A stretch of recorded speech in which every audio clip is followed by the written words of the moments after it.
Single millennial women. They're chasing their careers. Many of them are probably doing it due to social pressures. Many of them are doing it because they really want to do it. And for that, I nothing but respect.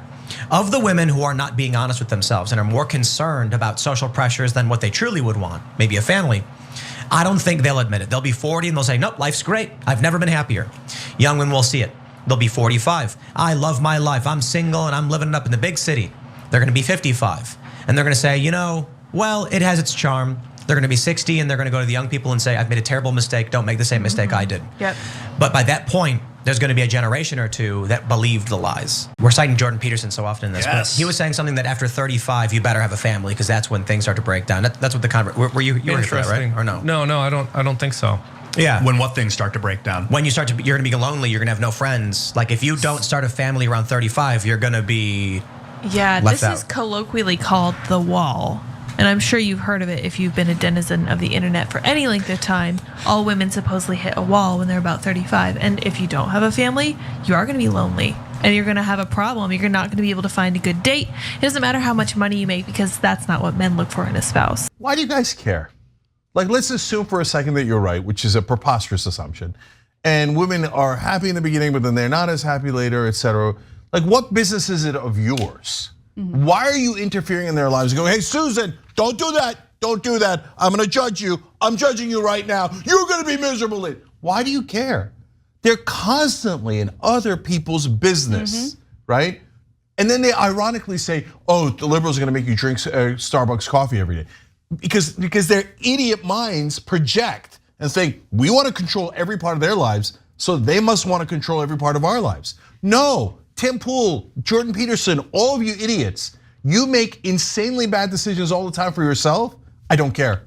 Yeah, go cry on air, go do weirdo things. I don't care. I'm gonna defeat your ideas. I care about that. I don't want anybody who's gullible and low IQ to accidentally think you're right.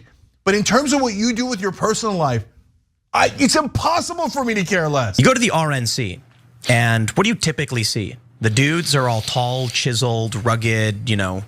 The women are all slim and busty and attractive. You go to the DNC and what do you see? The guys are all short, frumpy, overweight, and unattractive, and the women are overweight as well. And I was reading something about why that is, and the general idea that I've come up with, because I was reading something about the trend being true. Generally, the Republicans have a skew slightly towards more attractive, and whether or not it's true because of one study is not the point. I will say anecdotally I've witnessed this, and so my conclusion is it's really simple actually. If you're a very tall, deep-voiced, attractive man, you're gonna get through life easier than a short, weak, out of shape man. And you're going to then think, if I could do it on my own, everyone else can too. Or at least you'll be like, I want to be left alone and succeed on my own because I've done better on my own.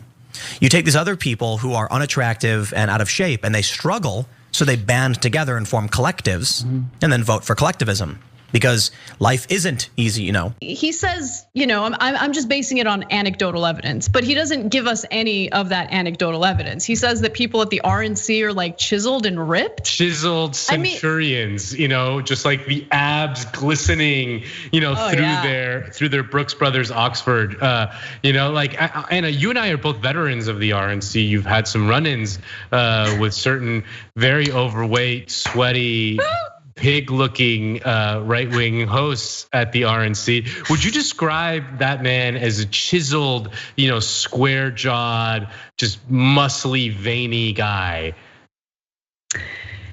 No, I would not. When it came to the Capitol, a lot of people keep saying trespassing, and I think it's because we're like, they entered this property, but the Capitol is public property. My understanding is that many of these buildings, I'm not sure about the Capitol specifically, are open to the public in most cases. And for a lot of these people, you can watch video of the police opening up the door and saying, I agree with your right to protest.